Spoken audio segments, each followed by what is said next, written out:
வெற்றிவேல் முருகனுக்கு அரகுரோகரா. நாம் திருமுருகாற்றுப்படையை கண்டு நோக்கி வருகிறோம். மால்வரை மலைமகள் மகனே என்று நாம் கண்டோம்.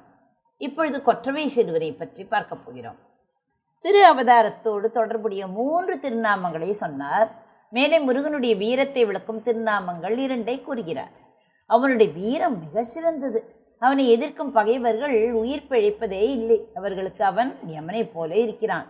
நிருதரார்க்கொரு காலா ஜெய ஜெய என்று திருப்புகழில் பாடுவார் அருணகிரிநாதர். நக்கீரர் அவனை மாற்றோர் கூற்றே என்று ஏத்தும்படி சொல்கிறார். பகைவர்களுக்கு யமனை போன்றவனே என்பதுதான் அதன் பொருள். முருகன் புகுந்த போரில் அவனுக்குத்தான் வெற்றி என்பதை சொல்லவும் வேண்டுமா? அந்த பெருமானுடைய அன்னையே வெற்றியை தருபவள். அசுரர்களோடு போரிட்டு வெல்லும் இயல்பினர். அந்த நிலையில் அந்த பிராட்டியே கொற்றவை என்று கூறுவது மரபு. அவளுடைய பிள்ளை முருகன் என்றால் தனியே அவனுக்கு வெற்றி உண்டு என்று கூற வேண்டுவதே கிடையாது. வெற்றிவேல் போர் கொற்றவை சிறுவ, அதாவது வெற்றியும் வெல்லும் போரையும் உடைய கொற்றவையின் திருமகனே என்ற கருத்தை தெரிவிக்கிறது. கொற்றவையை துர்க்கை என்று வடமொழியில் கூறுவர். வீரர்கள் போர்க்களத்தில் கொற்றவையை வழிபடுவார்கள். அந்த பெருமாட்டி தமக்கு வெற்றியை வழங்குவாள் என்பது அவர்களுடைய நம்பிக்கை. வெல் போர் கொற்றவை, தான் வெல்லும் போரை செய்யும் கொற்றவை என்றது மகிடனை செற்றதனை என்று கூறி கொற்றவை என்பதற்கு வனதுர்கை என்று பொருள் எழுதுவார் நச்சினார்க்கினியர். உமாதேவியார் சாந்தமான வடிவும் இயல்பும் உடையவர். துர்கையோ ராஜசமும் வீரமும் கொண்ட இயல்பு உடையவர். இரு வேறு நிலையில் விளங்கும் அவ்விருவரும் பராசக்தியின் அம்சங்கள் தான். முருகன் இவ்விருவருக்கும் புதல்வன் தான்.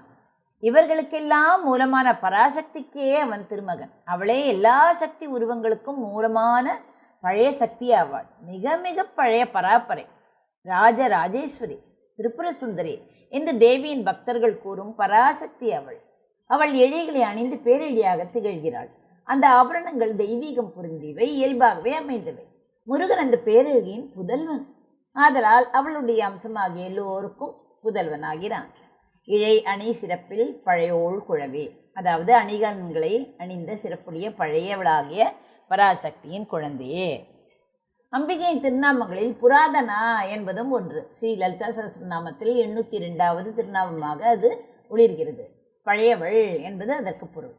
மலைமகள் மகன், கொற்றவை சிறுவன், பழையோள் குழவி என்னும் 3ம் ஒரே கருத்தை 3 வகையில் கூறியவை. இப்பொழுது தேவசேனாபதி என்ற பெயர் எப்படி வந்தது என்பதை பார்க்கலாம். முருகனுடைய வீரத்துக்கு எடுத்துக்காட்டாக இருப்பது அவன் சூரனோடு செய்த போர்தான். தேவர்கள் தம் நிலையை எழுந்து திண்டாட அவர்கள் மீட்டும் தங்களுடைய வாழ்வை பெரும் பொருட்டு முருகன் என்ன செய்தான்? போர் செய்தான். அந்த போர் எல்லா போர்களிலும் பெரிய போர். ஆதலால் அதில் வெற்றி பெற்ற வீரன் எல்லோரிலும் பெரிய வீரனாவான். ஆகையால் முருகன் யாவரினும் சிறந்த வீரன் என்பது தெளிவாகும். இதை முன்பும் பார்த்தோம். தேவர் படைகளுக்கெல்லாம் முருகன் தலைவனாக இருந்தமையால் அவனுக்கு தேவசேனாபதி என்ற திருநாமம் உண்டாயிற்று.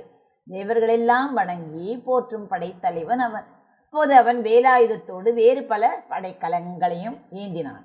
கோதண்டம் ஏந்தும் குமரனாகவும் விளங்கினான்.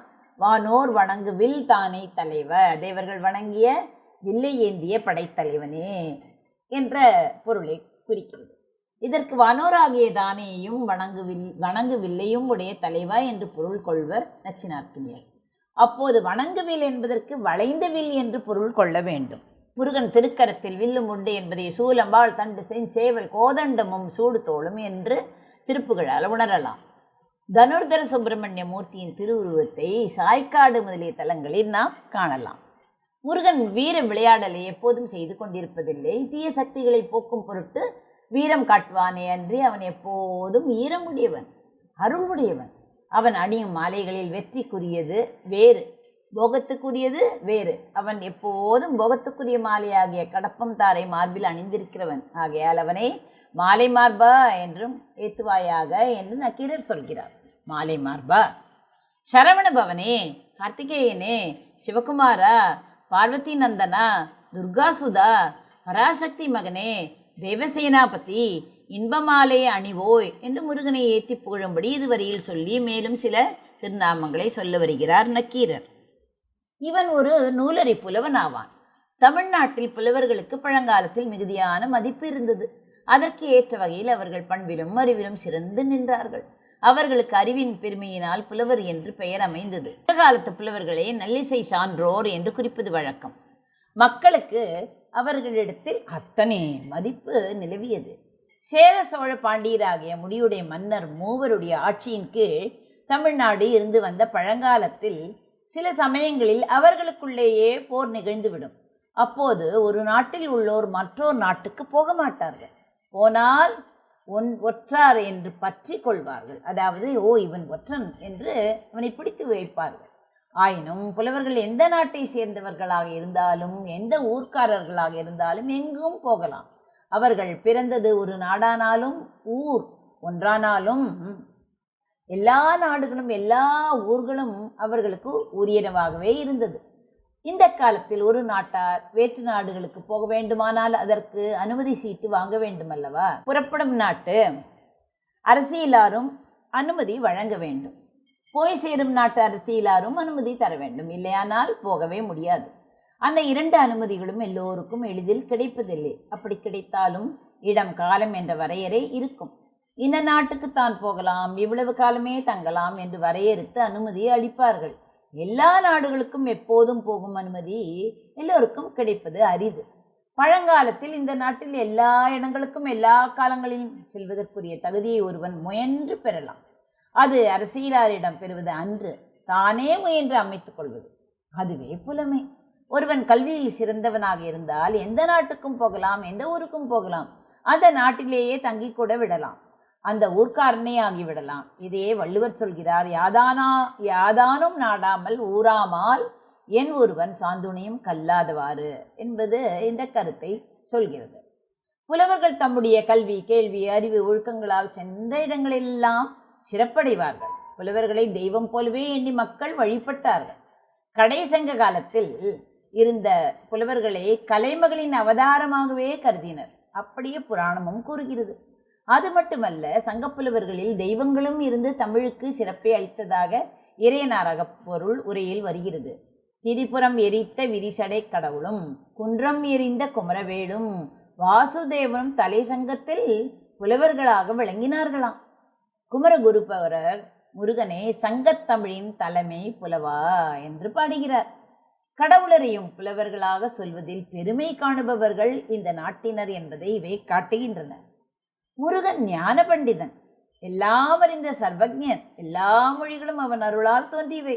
வேதத்தை அருளியவன், பிரணவ பொருளை உபதேசித்தவன், அகத்திய முனிவருக்கு தமிழ் இலக்கண இலக்கியங்களை அறிவுறுத்தியவன். சிவனை நிகர் புதியவரே முனிவன் அகமகிழ இருசெவி குளிர இனிய தமிழ் பகர்வோனே என்று அருணகிரிநாதர் பாடுகிறார். தென்னாட்டுக்கு வந்தபோது சிவபெருமானிடம் தமிழை கற்று தமிழ் பேசும் ஆற்றலும் தமிழ் அறிவும் வன்மையும் உடையவரான அகத்தியர் என்ன செய்தார்? இங்கே வந்த பிறகு முருகனிடம் தமிழ் இலக்கண இலக்கியங்களை ஓதி பெரும் புலவரானார். அதாவது கற்று ஓதி பெரும் புலவரானார். 12 மாணாக்கர்களுக்கு தமிழ் கற்பிக்க வல்ல ஒரு பேராசிரியரானார். அகத்தியம் என்னும் முத்தமிழ் இலக்கணத்தை ஏற்றும் அறிவாற்றல் அவருக்கு உண்டாயிற்று. உருமுனிக்கும் தமிழுரைக்கும் குமரமுத்தம் தருகவே என்பதை நாம் காண வேண்டும். இவ்வாறு பெரும் புலவர்களை உண்டாக்கும் அரும் பெரும் புலவனாகிய முருகனை வெவ்வேறு திருநாமங்களால் பாராட்ட வந்த நக்கீரர் அவனை புலவனாகவும் வைத்து போற்றுகிறார். தமிழ் நூல் புலவன் என்று குறிப்பிட்டு சொல்லாமல் எல்லா மொழிகளிலும் உள்ள நூல்களையும் அறியும் ஞான செல்வன் என்று பொருள் கொள்ளும்படி ஒரு திருநாமத்தை சொல்கிறார். அது எது? நூல் அறி புலவர். எல்லா நூல்களையும் அறிந்த பேரறிவாளனே என்பது இத்தொடரின் பொருள். நச்சினார்க்கினியர் எப்படி சொன்னார்? எல்லா நூல்களையும் அறியும் அறிவுடையவனே என்றுதான் பொருள் எழுதியிருக்கிறார். வேறு உரை ஒன்று, வேதாகமங்கள் முதலிய சாஸ்திரங்களை ஓதாது உணர்த்தும் பண்டிதனே என்று விளக்குகிறது. புலவரில் சிறந்த நக்கீரர் முருகனையும் புலவனாக போற்றி பெருமிதம் அடைவதில் வியப்பு ஏதும் இல்லையே. முருகன் இலக்கண உரையை அறிந்தவன். நூலறி புலவ என்பதை நக்கீரர் தம் வாழ்க்கையில் பெற்ற அனுபவம் ஒன்றை உளம் கொண்டு சொன்னதாக சொல்லவும் இடம் இருக்கிறது. நூல் என்பதற்கு இலக்கணம் என்று பொருள் கொள்வது பழைய வழக்கம்.